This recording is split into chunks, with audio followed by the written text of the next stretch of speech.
Segunda carta de Paulo a Timóteo, capítulo 1, dos versos 3 até o verso 5. Depois você vai manter a sua Bíblia aberta. Eu queria hoje, de certa forma, pegar um ganchinho do que eu comecei falando na quarta. Mudando um pouquinho o tema, eu usei a única palavra desânimo para falar na quarta, porém hoje eu quero falar de confiança segundo o testemunho de Jesus. Confiança segundo o testemunho de Cristo. Então, esse vai ser o caminho que nós vamos seguir nesse pensamento dessa noite. Então, nós vamos inicialmente ler 3 versículos. 3, 4 e 5. Capítulo 1 da segunda carta de Paulo a Timóteo diz assim: dou graças a Deus, a quem desde os meus antepassados sirvo com consciência pura, porque sem cessar me lembro de ti nas minhas orações, noite e dia.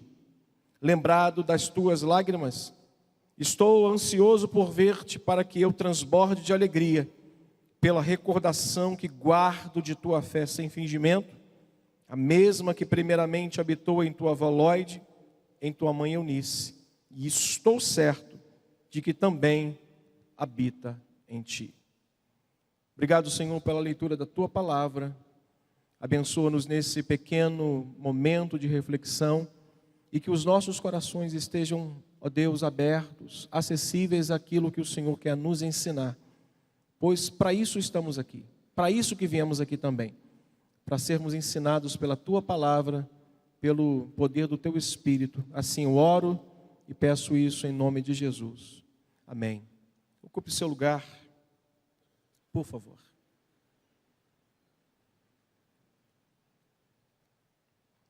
Me dê a sua atenção rapidamente. Estou ali olhando o relógio e certamente vamos sair do horário muito bom daqui. Eu acho que é de conhecimento de todos o teor da carta e em quais circunstâncias o apóstolo Paulo está escrevendo essa carta. Eu acho que todos nós aqui, graças a Deus, temos um bom conhecimento devido aos cursos que a gente oferece, CETEB, SIAB, as inúmeras pregações. Essa igreja é muito farta disso, é muito farta de dons e talentos e de diversidade de mensagens. Se você chegar numa quarta-feira pela manhã, você vai ouvir uma forma de pregar, talvez muito mais oração do que mensagem mesmo, porque é um culto onde o pastor Arlindo dedica muito tempo à oração. Na quarta noite, na quinta de noite, na quinta de tarde, na sexta de noite, no domingo de manhã, no domingo à noite, na segunda de oração.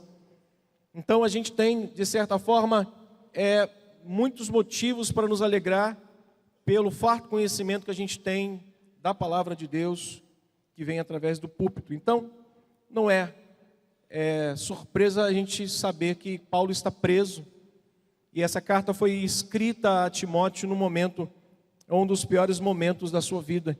Está em Roma preso, já estava com a sentença de morte decretada, e estava sozinho, abandonado por inúmeros irmãos que um dia estavam do seu lado e tinham deixado ele sozinho em Roma.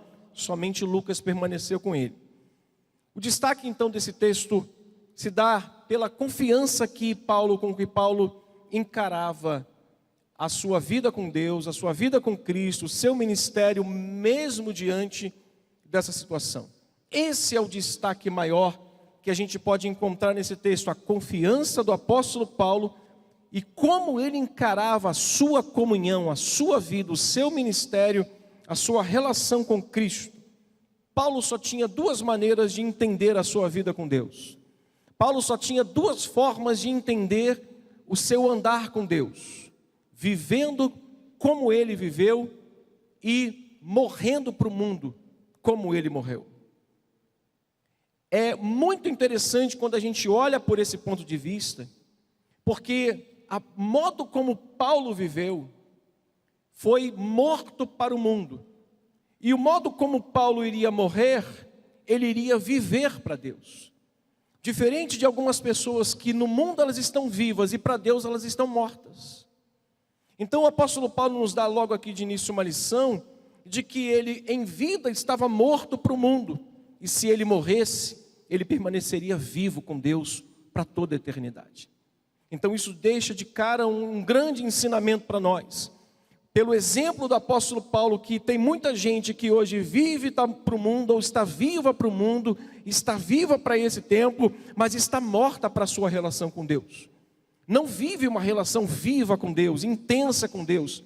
Não vive uma relação de amor, de paixão, de adoração com Deus. Ela é apática, ela está quase uma pessoa morta na sua vida com Deus. E para Paulo não.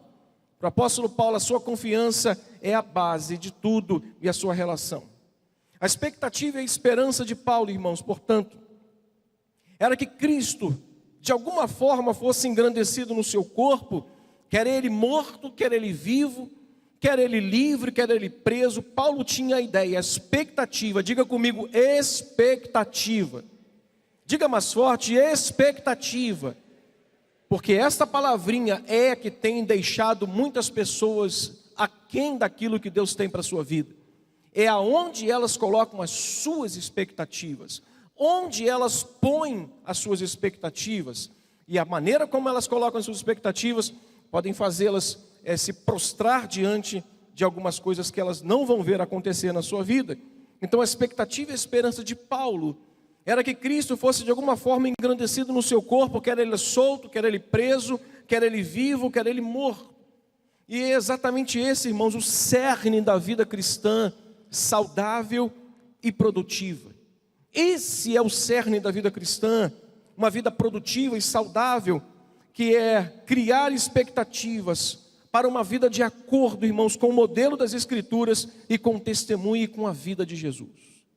Não crie expectativas que estejam além ou aquém ou não contidas nesse livro sagrado.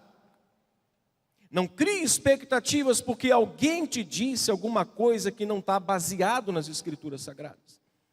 Quando você põe as suas expectativas em algo que não está relatado no texto bíblico, que não está relatado nas Escrituras Sagradas, nós estamos fadados a estarmos prostrados diante de desgosto, de desânimo, de decepção, e muitas pessoas abandonam a carreira cristã em virtude disso. Então vou repetir para você, o cerne de uma vida cristã saudável e produtiva é criar expectativas para a vida de acordo com o modelo das Escrituras e de acordo com o testemunho de nosso Senhor e Salvador Jesus Cristo. Lá no Antigo Testamento, o patriarca Jó já nos ensinava, já deixou um ensinamento que notícias boas e notícias ruins, coisas boas e coisas ruins podem ocorrer mesmo que seja na vida de uma pessoa justa, piedosa e a mais fiel delas. Coisas boas, coisas ruins podem acontecer. E ele disse, olha, Deus não nos daria o bem, por que também nós não aceitaríamos o mal vindo da parte dele? Então Jó já nos ensinou isso há muitos anos atrás, de que essas coisas ocorrem na vida da pessoa mais justa, piedosa e fiel que ela possa ser. Grande parte do desapontamento, dos conflitos na mente e do desânimo de algumas pessoas durante a sua caminhada cristã está no fato, irmãos, de que elas colocarem expectativas erradas em torno do significado do Evangelho. Mas não só de colocarem expectativas, de aceitarem ideias de que o Evangelho promete algo que Cristo nunca prometeu. Na quarta-feira, falando aos irmãos sobre os 2 discípulos de Emaús, lá no capítulo 24 de Lucas, onde eles mostram claramente um desapontamento com a morte de Cristo. Ambos estavam caminhando contrariamente a Jerusalém e conversando um com o outro, discutiam sobre os últimos acontecimentos, e a palavra deles foi: nós esperávamos outra coisa. Vou parafrasear: nós esperávamos que não fosse assim o desenrolar da história. Nós não tínhamos essa expectativa, a nossa expectativa era que ele viesse, mas não acontecesse o que aconteceu, que ele fosse morto, fosse preso, fosse sepultado. Não, a nossa expectativa não era essa. E falando ainda na quarta-feira, eu disse, irmãos, que grande parte do desânimo de algumas pessoas que enfrentam dia a dia é por conta do seu homem natural, é da sua mente natural, da maneira, talvez, como ela não se esforça de entender à luz daquilo que de fato o Evangelho quer dizer. Apóstolo Paulo vai dizer que o homem natural não consegue compreender as coisas de Deus, porque elas se discernem espiritualmente, elas se compreendem de forma espiritual, mas as pessoas hoje, eu disse isso na semana passada, elas estão com preguiça até de pensar, as pessoas estão com preguiça até mesmo de raciocinarem um pouquinho, mas será que é assim? Ontem eu estava num compromisso, e eu revi um amigo de muitos anos, que é patrão de uma irmã nossa aqui da igreja, e ele jogou bola comigo desde a minha adolescência, e até hoje ele joga futebol com um grupo de amigos meus, pais de família, já são até avós. Eu era o caçula da turma que jogava bola, e eu perguntei, e fulano? Ele tá, viu? Fulano está em depressão. Mas por quê? Um homem cheio de vida, deve ter hoje os seus 68 anos, 69 anos, jogando bola, parece um menino de 25, um jovem cheio de vigor, uma habilidade sem igual, fominha de bola, vamos dizer assim, jogador de futebol, aquele peladeiro de final de semana, aquele cara que gosta de jogar bola e que chama todo mundo, está em depressão, Otávio. Sabe o motivo? Bitcoins. Pegou o que tinha, pai, marido, avô, só ele e a esposa, uma rentabilidade mensal boa, tranquilo para se viver, mas simplesmente criou uma expectativa em cima de alguma coisa. Irmãos, olhe para mim, tenho um plano para vocês hoje aqui, tenho um plano para você se aposentar com 30 anos, você deposita 100 mil na minha conta, e em 3 anos você vai ter 1 milhão, querem o número do Pix agora para fazer? Irmão, dinheiro fácil não tem, se tu não trabalhar, tu não vai ter dinheiro, não entra nessa, não vai lá na internet e fica, clique aqui e você vai ficar rico. Eu ri um dia desse, deixa eu abrir um parênteses aqui, eu ri um dia desse, um camarada dando uma palestra sobre como se tornar um milionário, e ele está lá, palestrando, aí tinha um senhor sentado, milionário, ouvindo a palestra dele. Depois da palestra dele, perguntas e respostas. Posso te perguntar? Qual o tamanho do seu patrimônio? Eu tenho em cláusula contratual, uma exigência que eu fiz de não falar o meu patrimônio. Aí ele disse, então vamos embora, como é que eu vou acreditar num homem que fala de milhões e não quer dizer quanto ele tem? Se vocês querem ouvir um milionário falar para vocês, eu sou dono de 15 empresas, todos os meus filhos trabalham comigo e todos eles são ricos, porque trabalham, saiam daqui, só fica rico quem trabalha. Todo mundo aplaudiu, velho. Ouça isso, não caia no conto, não crie expectativa na sua vida, para que você trabalhe menos para ficar rico mais rápido. Quem quer ganhar dinheiro vai ter que trabalhar, meu irmão. Correto? Estou certo ou estou errado? A não ser que você vá lá na casa lotérica e vai fazer uma fezinha. E você vai lá, sonhei com 6 números. Eu acho que foi Deus. Aí vai lá, pastor, hoje está mais fácil. Hoje não precisa ir na lotérica, dá para fazer pela internet, pastor. Aí o pecado ficou oculto, e pecado oculto é mesmo pecado que é aparente, tá, meu irmão? Só para você ficar esperto, que o Deus que vê aqui, Ele também vê pela internet. Fique tranquilo. Mas vamos lá. Grande parte, irmãos, do desapontamento, do desânimo das pessoas, durante a caminhada, está exatamente aí. Elas depositam, colocam expectativas erradas em torno do Evangelho. E eu disse há pouco, isso assim sendo grande parte por conta do homem natural. Isso acontece em grande parte porque a nossa natureza, ela não quer, ela não deseja, ela não busca conhecer, ela não se esforça para que a gente lute contra esses enganos que o mundo tem oferecido todos os dias. Voltando agora à segunda carta de Paulo a Timóteo, o que me chamou a atenção no teor dessa carta é que nela, Paulo não relata nenhuma preocupação consigo mesmo.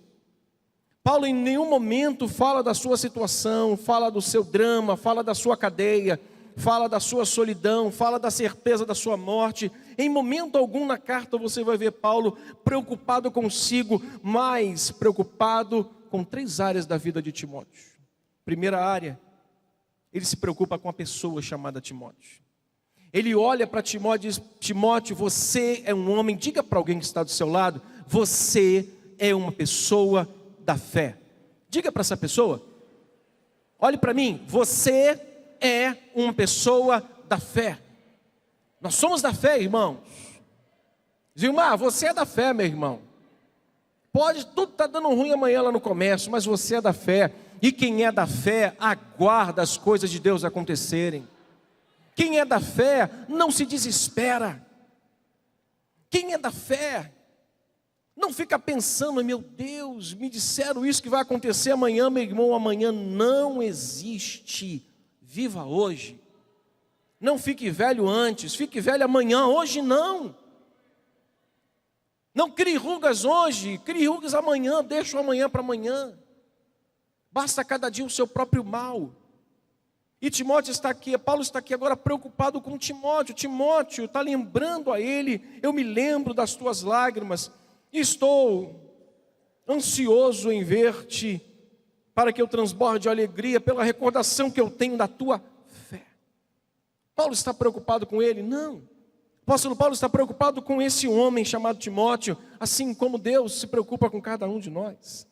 Paulo está preocupado agora também com o ministério de Timóteo. Versículo 6 vai dizer isso: por esta razão eu quero te admoestar, Timóteo, reavives o dom que há em você. Paulo está preocupado agora com o ministério que aquele homem tinha, com o valor que aquele homem tinha para o ministério. Mas Paulo também está preocupado, lá no versículo 13, com aquilo que ele tinha ensinado a Timóteo. Olha o que diz o verso 13: mantém o padrão das sãs palavras que você ouviu de mim. Paulo está preocupado com todo o ensino, com toda a gama de ensino que tinha oferecido a Timóteo. E agora está vendo um homem apático, talvez com medo de algumas coisas que poderiam vir a acontecer com ele. Irmãos, nós temos uma fé, nós somos da fé. Diga comigo: eu sou da fé, e não importa o que aconteça, eu vou permanecer na fé. Estou certo, Ailton? Estou certo, Ailton? Ailton está lá enfrentando a dor de cabeça constante, né, Ailton? Dor de cabeça, toma Novalgina e não melhora. Ailton está enfrentando um câncer. E você vê esse homem com alegria.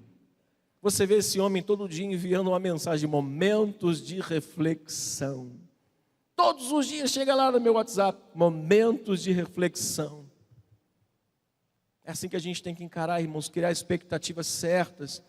E que as coisas só vão dar erradas por quando elas não forem de Deus. Quando elas forem de Deus, elas vão dar certo no tempo de Deus. Quando elas dão errada, porque elas nunca foram de Deus. Mas quando elas vão dar certo, pode demorar um pouquinho, mas elas vão acontecer. Timóteo estava sofrendo com algumas situações ou problemas que são muito comuns à vida cristã. A partir do verso 3, vemos claramente um homem sem vigor espiritual, temendo o sofrimento e a perseguição que poderia vir sobre ele. E o que Paulo fez para recordar o ânimo e a confiança desse jovem foi usar os meios da graça, irmãos, mais importantes, mais saudáveis e mais poderosos que Deus nos deixou. Exortar, corrigir, encorajar, são recursos da graça de Deus que Ele nos deixou, que temos para usar para o bem do corpo de Cristo. Então, se Deus nos deixou esses recursos da graça, eu posso exortar o irmão e dizer: rapaz, você está no caminho errado. Eu posso corrigir uma pessoa e dizer para ela: você está errado, você está em pecado. São meios da graça. O que Paulo fez foi exatamente isso, para animar aquele rapaz, para animar aquele crente, para deixá-lo novamente com a sua fé viva, acesa. Ele exorta, ele corrige, ele encoraja. Capítulo 15 de Romanos, versículos 1 ao 7, se você quiser abrir, vai nos deixar um grande exemplo. Romanos 15. Versículos 1 ao 7.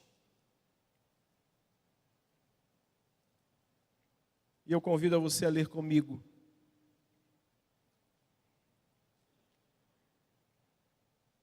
Podemos ler juntos, irmãos?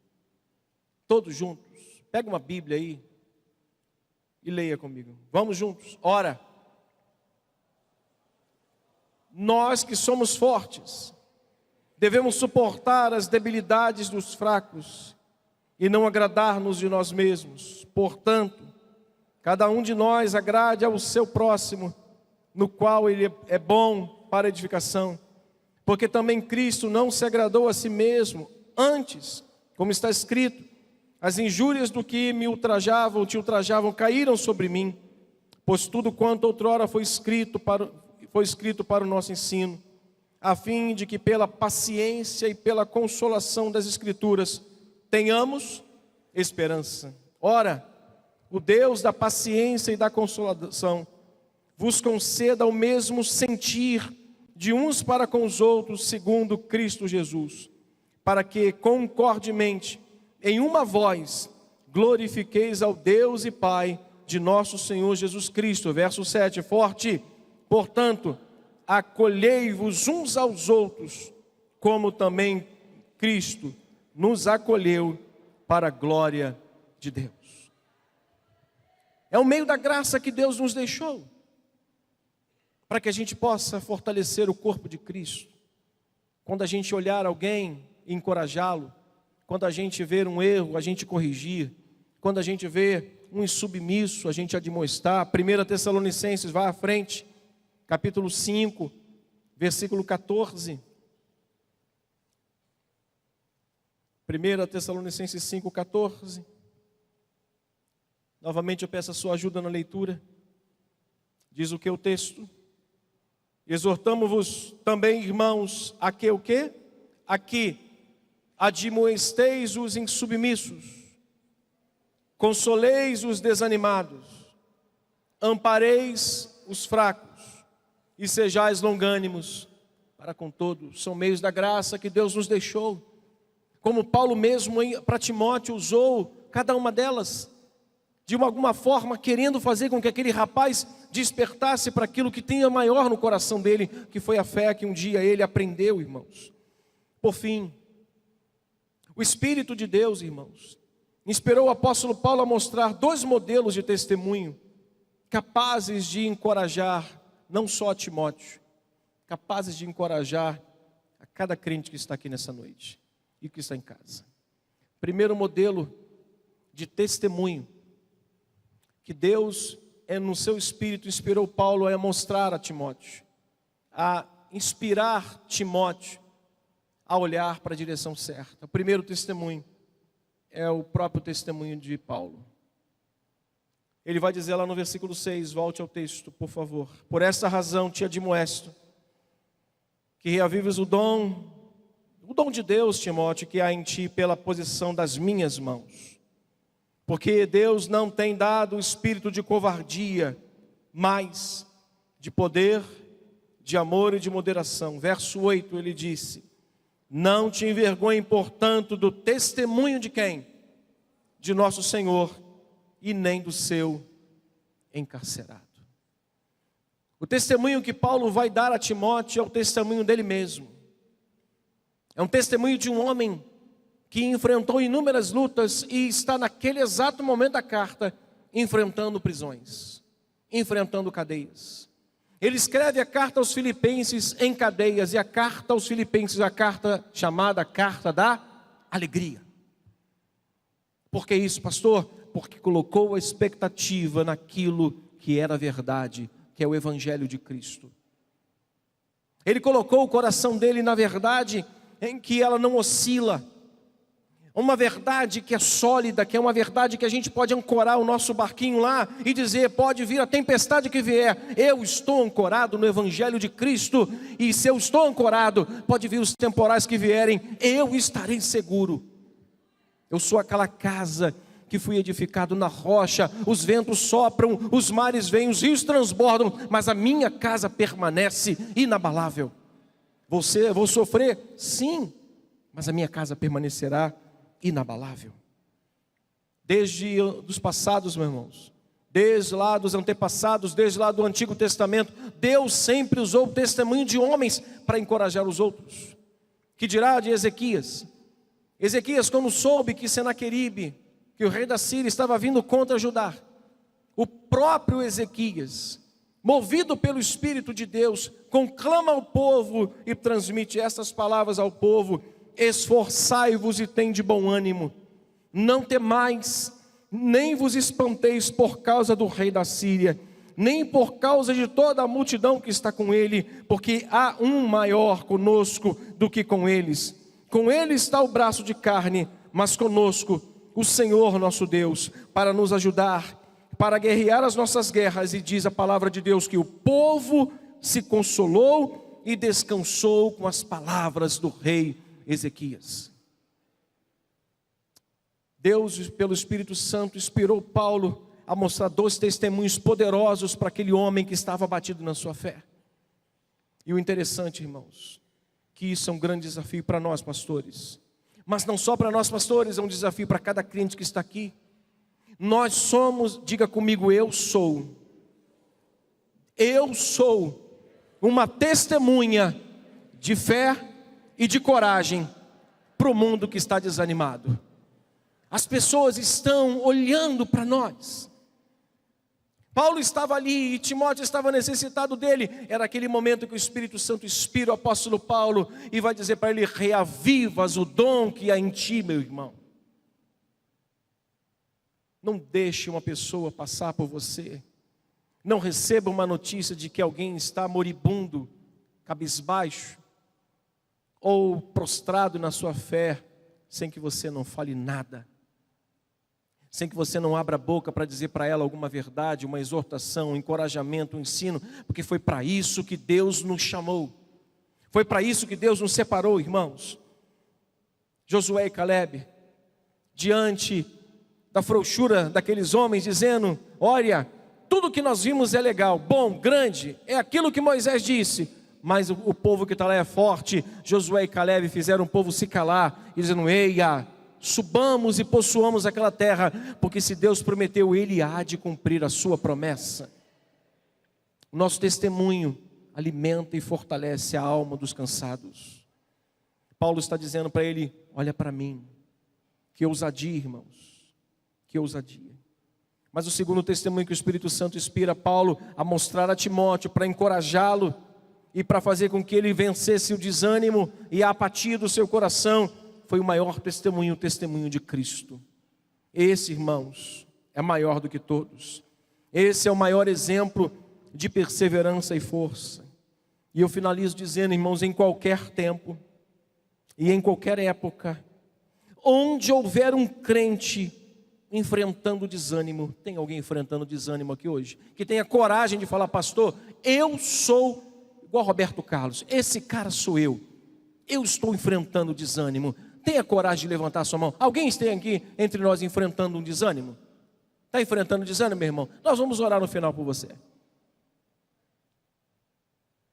Em qualquer tempo, em qualquer época, onde houver um crente enfrentando desânimo, sendo perseguido, enfrentando enfermidades, ou mesmo que esteja enfrentando a dor da traição, do abandono, da injustiça, sendo tentado, o Espírito Santo estará inspirando um homem de Deus para lembrar do testemunho de Jesus.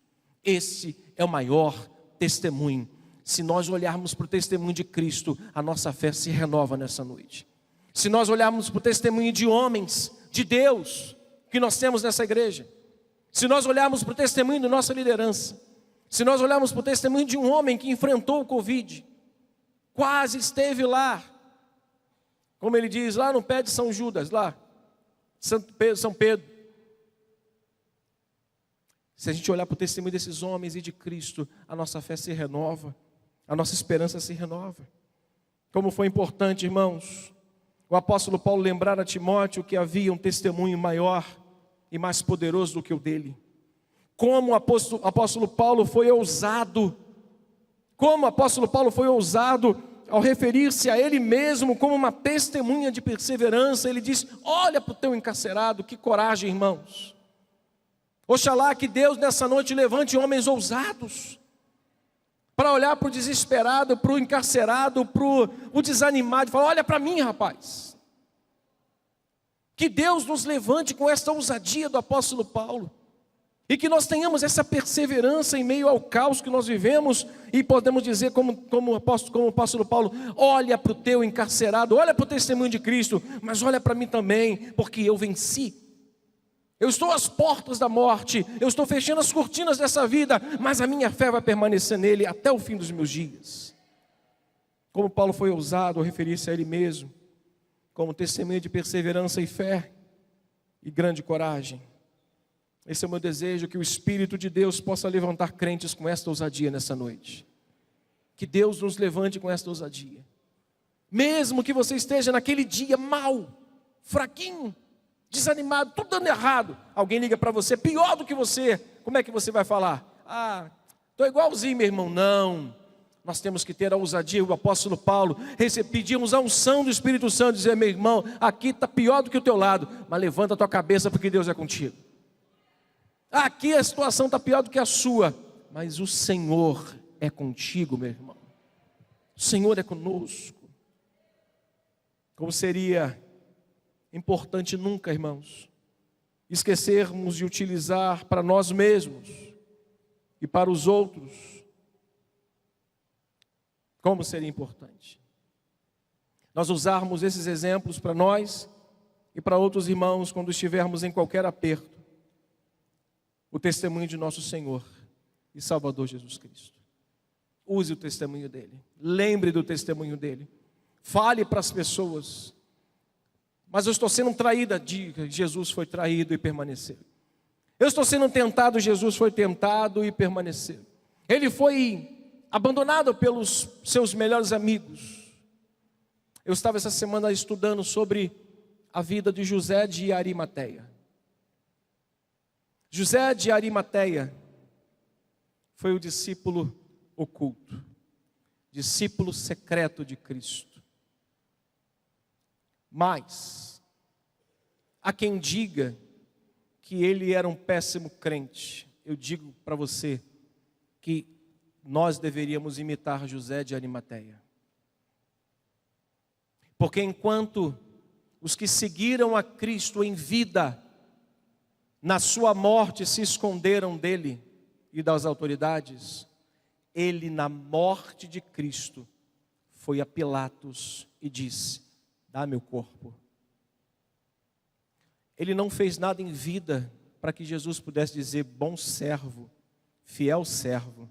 Ele fez na morte, quando ninguém estava vendo, quando o próprio Cristo já estava morto. Ele foi lá para Pilatos e disse: eu quero o corpo do meu Salvador.